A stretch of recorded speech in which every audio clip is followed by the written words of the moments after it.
ever be able to think like humans? Or are machines simply incapable of envy, prejudice, narrow-mindedness, and self-delusion?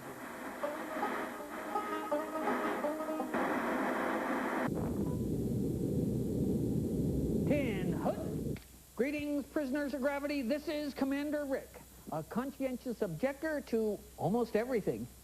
Back in the 60s, the Vietnam War was on network television every night. 20 years after the Americans pulled out, I patch into CNN, and it's still on TV.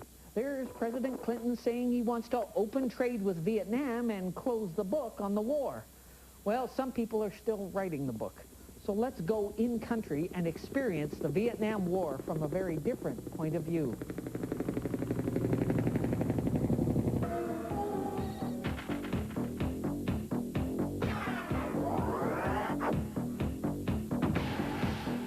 Rising anti-Semitism in Eastern Europe has voted English-only sign. 40,000 tons of oil with PCBs blew up the ozone layer today.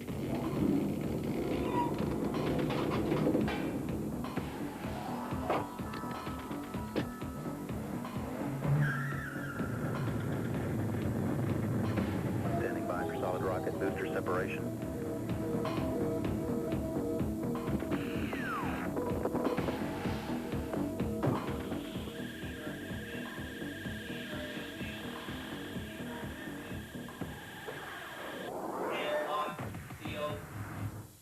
Vietnam has never been a major theme in mainstream comics, but it did show up as early as 1962 when Stan Lee created Iron Man. Inventor Tony Stark is wounded in Nam and captured by the Viet Cong. They try to force him to build weapons for them, but Tony constructs a metal shell that encases his injured body and allows him to escape. Gee, with a little more of that kind of individual initiative, America could have won the war. Stan Lee went on to write about a Vietnam veteran in Daredevil 47. This 1968 story, Brother Take My Hand, is one of Stan's finest tales. The one series that captured the war from the GI's perspective was Blazing Combat, the wonderful but short-lived series by Archie Goodwin. Blazing Combat debuted in October 1965. Just as the real war was escalating, protests were increasing, and Ho Chi Minh was rejecting peace talks.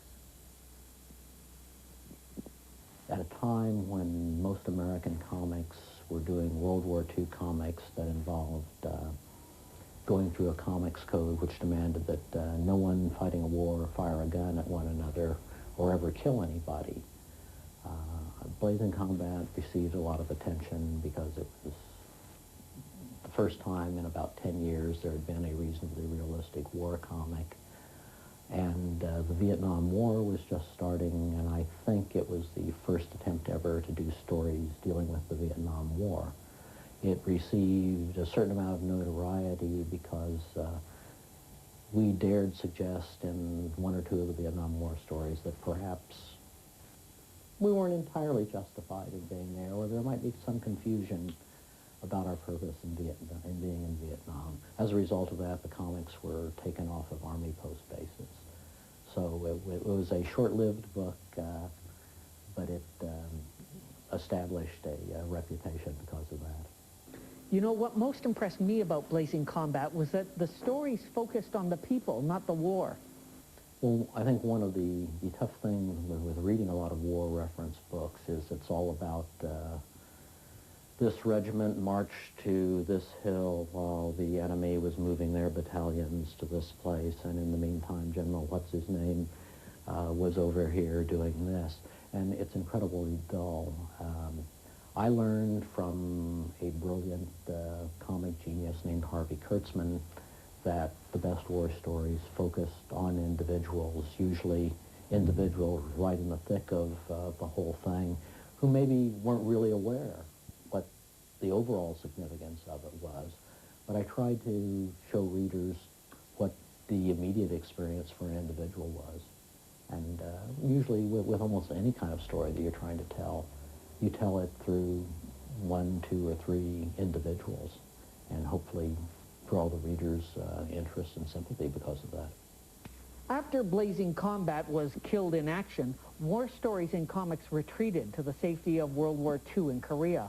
It wasn't until 1974, a year after America had signed a peace treaty to bring the boys home, that Spider-Man 129 introduced the Punisher, a Vietnam vet with a chip on his shoulder and a howitzer in his hand.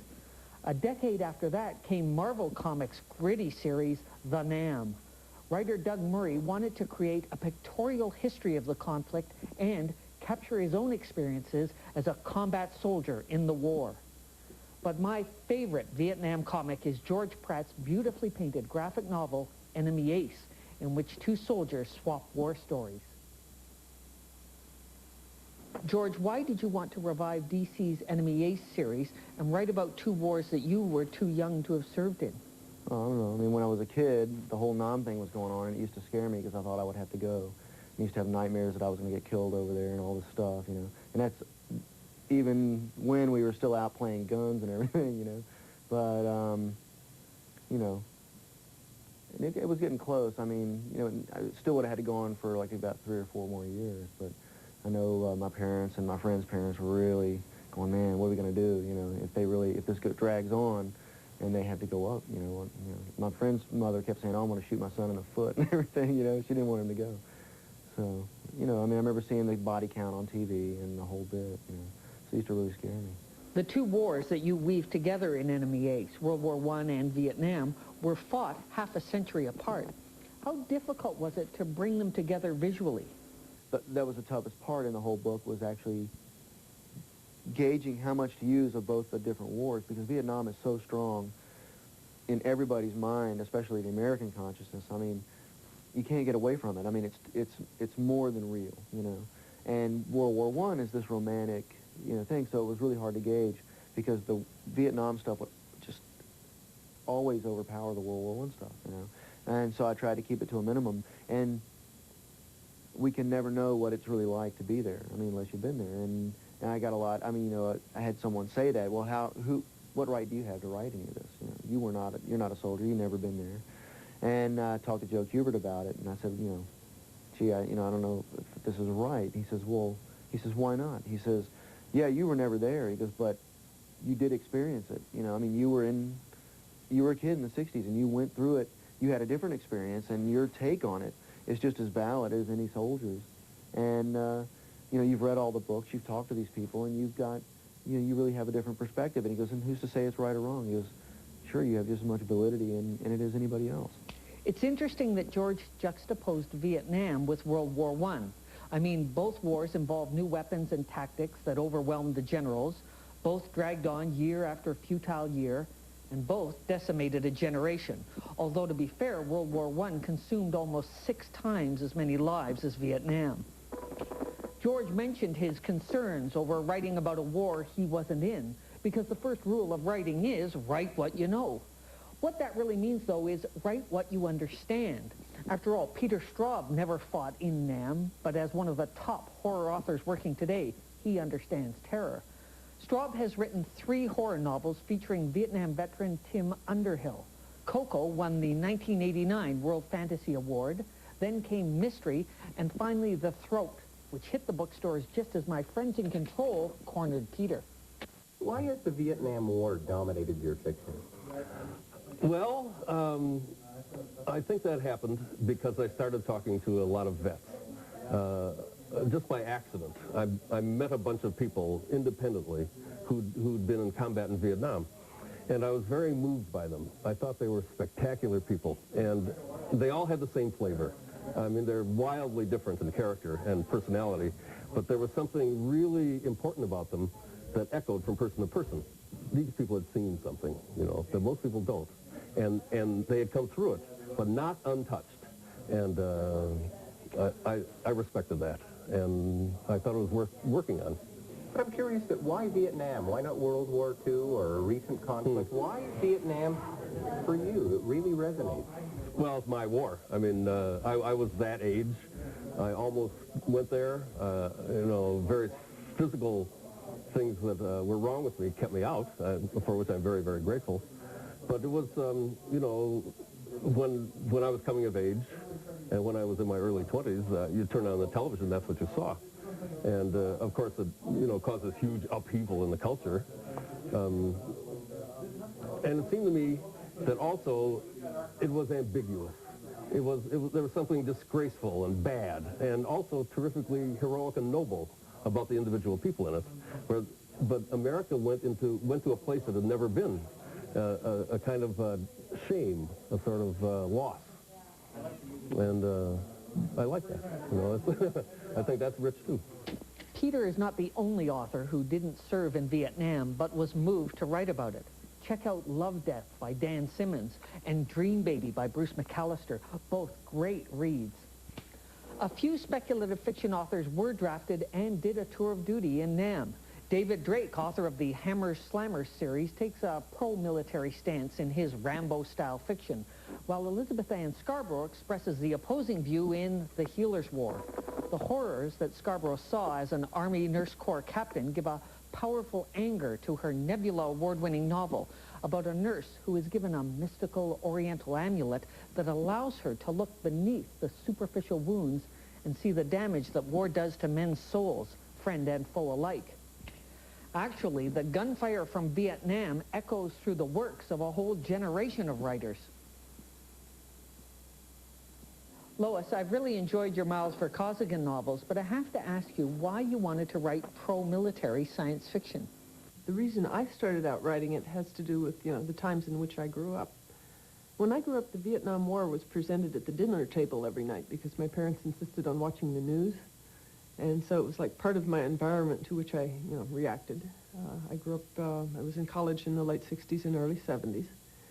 And the military had gained a glamour after World War II, which it totally blew away and lost in the Vietnam War. It's like there was all this built-up capital that they spent. They bankrupted themselves morally. And following the Vietnam War, there was this, large anti-military reaction that was like part of the culture at that time. And looking back through a longer stretch of history, as I began to do, as I began reading more history, I began to question, like, the assumptions that I was embedded in, and say, okay, wait a minute, guys, there are other ways of looking at this problem. It is possible to be a military person, with honor, with good intent. And I was looking at, for example, General Stilwell as an example of a non-Patton type person who, went at it intelligently, but, with an intent to serve. There was something good in this that was being thrown out with the bathwater.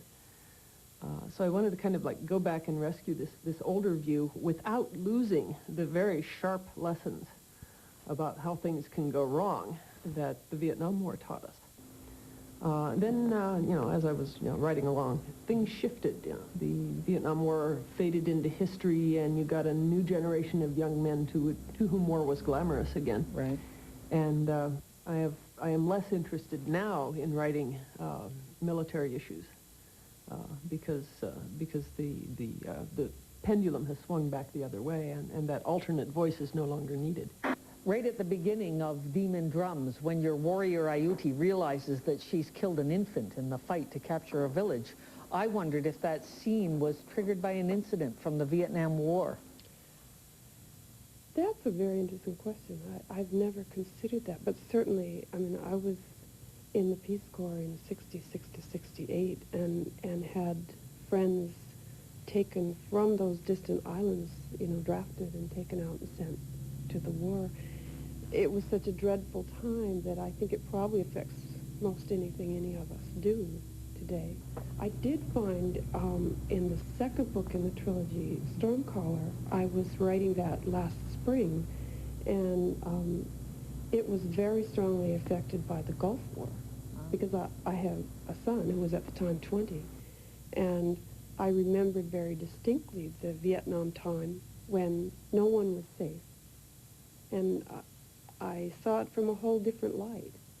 When you're 20 yourself and you're off saving the world with the Peace Corps, you think you know what it means. And then when you're much older and have children of your own that are in that position, you see it from an entirely different angle. Speculative fiction's most direct response to Vietnam is the collection of stories, poems, and essays In the Field of Fire. In their introduction, editors Jeannie and Jack Dan explain why Vietnam vets have suffered more post-traumatic stress disorder than soldiers from other conflicts. The confusion over who the enemy was, the fighting to support a corrupt regime, the protests on the home front. Then Jack and Jeannie suggest that we can only understand the facts through fiction. Fiction by Kate Wilhelm, Brian Aldiss, Harlan Ellison, Karen Joy Fowler, and Lucius Shepard. Vietnam obviously influenced your novel Life During Wartime and the two stories you contributed to In the Field of Fire. Why has that war had such a big influence on you? Well, you know, I was unofficially in the country, you know, like for a while, and during those years, and saw some of it. And, you know, before, you know, 1968, it was very easy to just jump ship into Vietnam. You know, you could just walk off a boat and go. You could take a plane, you know, and after Tet, things got a little serious. And, you know, I was 4F and happy to be 4F. And, but at the same time, I you know, thought, geez, you know, must be fun, you know, kind of, you know, like the dumb way you have when you're, you know, that young. And, like, so you know, I gave it a shot. And, like, I stayed for a while. It was very intense. You know, I don't think I've ever had life so intense. And that's, of course, what combat veterans feel, you know, like in the same way. Not just combat veterans, people who are there in the embassies probably feel the same way. You know, living in a country that is going through such a moral and geopolitical struggle at the same time, you know, can't help but be very intense. From your short story, Delta Sly Honey, about a young GI on morgue detail, I sense that you felt that U.S. commanders weren't in touch with what was really happening. Oh, as far as the war? Yeah. Oh, absolutely. You know, I mean, what's it been, you know, Apocalypse Now? I mean, there is no CO. I mean, you know, yeah. You're right. I mean, it was ridiculous. I mean, there was operations that were run. I remember a particular one. There was a CIA base on the Plain of Jars, and somebody got the bright idea that you could pick up concentrations of VC if you could detect concentrations of uric acid where they were taking a leak. So they sent out these little rockets that would splinter in and out into these long green sticks that would look like grass blades, and they would land along the Ho Chi Minh Trail and, you know, report back, give off a certain signal when, you know, there were high concentrations of uric acid around. Well, what the VC did, they found out what they were, so they started, you know, hanging pots of urine around American fire bases and sticking a couple of these things down there, you know, and so the CIA base on the Plain of Jars was launching rocket attacks on our own bases. So, you know, how can you, you know, I mean, it was a joke. You know, it was a grisly joke, but it was, you know, the operation of the war was ridiculous. And, you know, that, I don't know where the blame starts. I mean, perhaps in the divided spirit of the American people, you know, but certainly General Westmoreland has to be culpable in some extent. I mean, you know, we were not, as an Army, I mean, I'm saying we, you know, but the Army was not really allowed to win that war. Whether they could have or not, I don't know, but they certainly weren't given a fair shot at it. And whether they should have been given a fair shot at it is another point entirely, you know, but certainly the United States Armed Forces were not operating at peak efficiency. Vietnam for me was this, you know, strange remote thing, which I think happened to anyone who didn't go. They had all sorts of knee-jerk sort of responses to it. It's like, oh, well, it's just that war that we lost, or you know, it's something that the people who didn't have their heads together went and did. And by having to go and research and actually find out about the people who went over there, I got to see the complexity of the issue and understand what a mind trip it was to go into a wartime situation and come back. And I think the thing that struck me most was the idea that it could be exciting and could actually be the sort of experience that you would want to have happen. And when you come out of that situation, there's almost nothing in our ordinary lives that could compare with that level of excitement.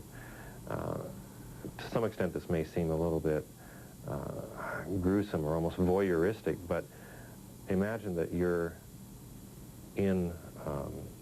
on patrol in the jungle, and your buddy is wounded, you're able to get him to safety, save his life. Now, how many times in ordinary society are you able to do that for someone else? And so you come back to 20th century America, and nothing you do will have that sort of effect on someone else ever again. And I think that's the thing that has hit a lot of the veterans, is realizing that nothing will be as meaningful now. Of course, some soldiers were on patrol and their buddy was wounded and they couldn't save his life. That's hit a lot of veterans too. The only contributor to In the Field of Fire who served in Vietnam is Joe Haldeman. He was seriously wounded in the war. His prose poem, DX, describes a demolition squad brutally cut to ribbons by a booby trap. But Joe's most famous statement about Vietnam is his 1976 Hugo and Nebula award-winning novel, The Forever War. It's about a soldier in an interstellar war against an alien race. Because the soldiers ride in faster-than-light ships to jump from battle to battle, centuries pass on Earth before they're rotated home. There's culture shock, far-off battles, alien enemies, brutal combat, sex, drugs, rock and roll. It's Vietnam. Joe, it's Rick. The introduction to DX in the Field of Fire mentions a few details about your tour of duty in Vietnam, but I wanted to ask, what is your military background? Unwilling.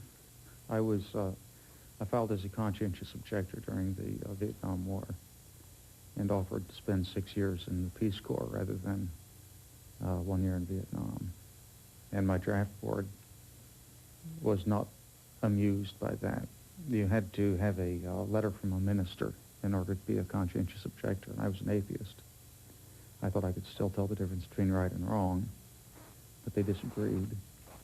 I never heard from the Peace Corps, but I was drafted immediately upon graduating from college.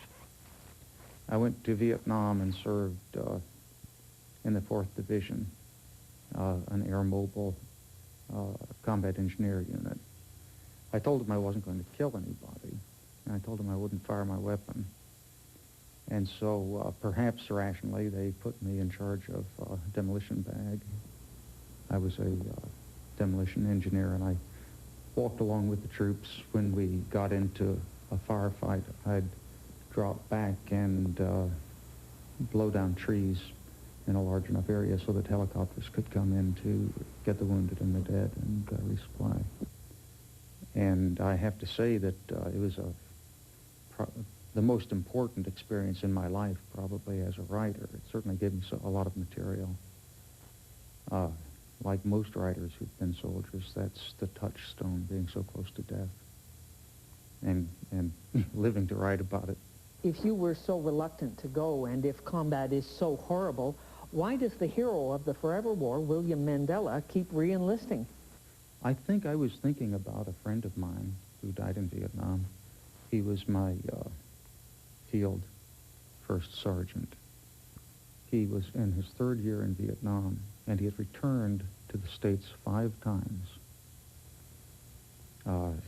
And every time he would go back to the States, and within a couple of weeks he would be back in the recruitment office to go back to Vietnam. He couldn't cope with peace. He could only live in combat. Yet he was a very mild-mannered person. He was a very civilized man, not educated, but not dumb. And he didn't understand what was wrong with him, but he knew there was something wrong with him. Right. Now, I heard you tell a pretty good story about how you got into some real trouble because of your lack of weapons training. My training was laughable. I was not allowed to throw grenades in the United States because I've never been able to throw a ball. They gave me the practice grenade, and I threw it, and I couldn't get it far enough away to keep from killing the people around me. So quite wisely, they made me rake leaves while everybody else threw grenades. I got to Vietnam, and they handed me 4 grenades, and I tried to explain to the supply sergeant that I raked leaves while everybody was shooting. And he didn't want to hear about it. He told me to wrap tape around them so they didn't go off accidentally and carry them for a year. That's just what I did until one incident I had to throw a grenade, and it very nearly killed me and everybody else. I was on guard duty in the middle of the night, and it was raining. You can't see anything. And I had taken out a grenade and snipped off the tape, and it was sitting there in front of me. Don't fire your rifle because that gives away your position. and I heard someone out in front. There was somebody walking toward my position. I was scared. I don't know what kind of language you can use here, but I was scared, intensely scared. And so I called in my radio. I said, you know, Tiger 1, this is Tiger 4. I have movement in front of my position. And he said, well, chuck a grenade at him. And so I pulled the pin off the grenade, and it was surprisingly hard to get the pin out. I'd never done this before. And I went like that, and I threw it almost straight up. I thought, oh, my God. Well, I'm a demolition man, so what you do is you yell, fire in the hole. That means there's an explosion coming. So I yelled, fire in the hole, fire in the hole, fire in the hole. And everybody leaped out of bed. It was 3 in the morning. And they're not in bed. They're in tents and, and rolled into their trenches. And the thing went off about 20 feet away. Just very, very loud. Nobody was hurt, including the person I was throwing it at. He ran fast in the other direction. But then we proceeded to expend about $100,000 worth of ammunition, making sure that he stayed away. But that was my big experience with munitions. We're laughing now, but you must have felt sheer terror at the time. How difficult was it for you to dredge up all of your memories of Vietnam and examine them as closely as you must have done to write The Forever War? I don't know. When I finished The Forever War, I wept. And it's a funny thing because the woman who bought the paperback rights to it said she wouldn't have bought it if it had had an unhappy ending. I looked at her and said, yeah, you know, the human race is reduced to the status of experimental animals and segregated on a little planet out in the backwaters of Ursa Major. But hero's girlfriend has a baby, so I guess it has a happy ending. Well, hell, she paid for it. I'll go along with whatever she thinks, you know. Thanks, Joe. Take care. Those of us who only experienced Vietnam on TV or video can never really understand the war, and the 50,000 Americans who were killed pale beside the million dead Vietnamese. But the introduction to In the Field of Fire explains that one way American veterans deal with their stress is through the imaginary world of dreams, and science fiction and fantasy specialize in the creation of worlds and dreams. We think that these dreams bring another level of meaning and truth to the war.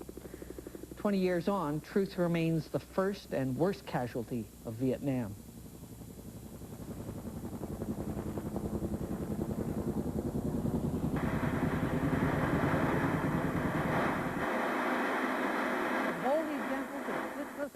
That we've seen today, certainly the most complex remains the strange case of Dr. Jekyll and Mrs. Hyde.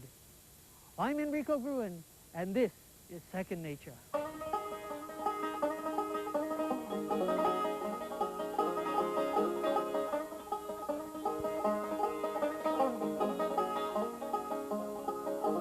Next week on Second Nature, with the Cold War over, defense industries are converting to peacetime production. One innovative company that produced machine guns and ammunition for the U.S. Army is now making machine guns and ammunition for American civilians.